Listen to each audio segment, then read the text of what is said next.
Hello house lovers, another gorgeous morning in Melbourne, and do you want to come and see how my stripping is going? I've been busily perfecting my technique on our facade. Let's have a closer look. Yes, house lovers, so stripping is complete and almost complete. As you can see, there is this sort of Pompeii red colour underneath. Now, that is not the original colour. This sort of dark stony colour underneath, which is the same colour as the house we saw around the corner, is I think the original finish. So that is what we're going to go for.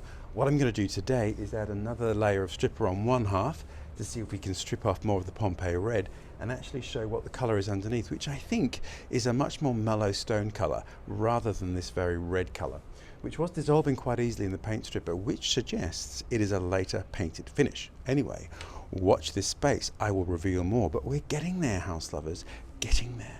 And in other news from the estate, as you can see, all the soil tubs have gone because I got them all picked up this morning. So there we are. We can now take a turn about the shrubbery unimpeded. But house lovers, let's go inside because there's more revelations from the Schapelle Corby Memorial Courtyard. Yes, more goings on in the Schapelle Corby Memorial Courtyard, and this time I think we can add a touch of Tom Ford.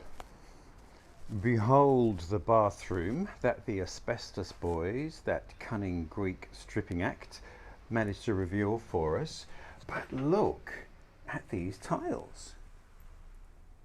Now, to the untrained eye, these tiles might look pure 1977 kitsch with a bang, but no, dear friends, no.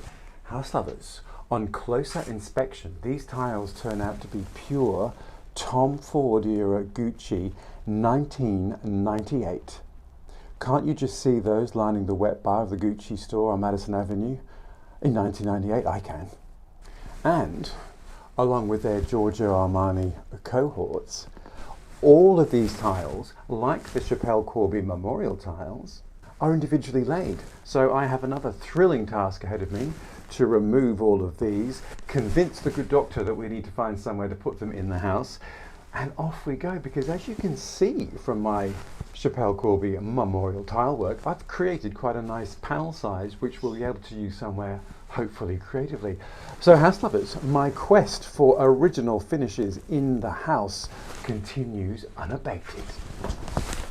But meanwhile, back at the ranch, or in fact the hallway to be precise, let's have a look at how my cunning stripping went in there.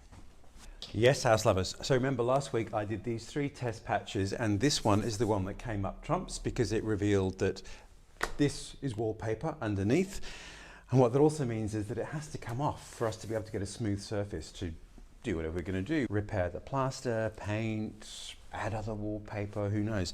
And what that means is I've got to strip everything in this area using this same product, which is a thick paste that you cover over the wall, and then you have to apply this, smooth it all over, it sticks to the paint stripper, and then in 24 hours time you come along and you peel it down, and underneath is your smooth plaster finish, and it's even taken off all the wallpaper. It's amazing, but quite a large space, so Maddie better get stripping. There we are, house lovers, very excited about the new opportunities in the Schapelle Corby Memorial Courtyard for yet more tile action. I also can't wait to get me applying some stripping paper to this hallway, which is going to be exciting, if tedious, but rewarding. Thank you for watching, thank you for hitting like, and thank you for subscribing.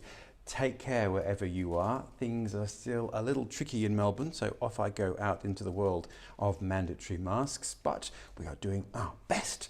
Thank you again, take care, and see you next week.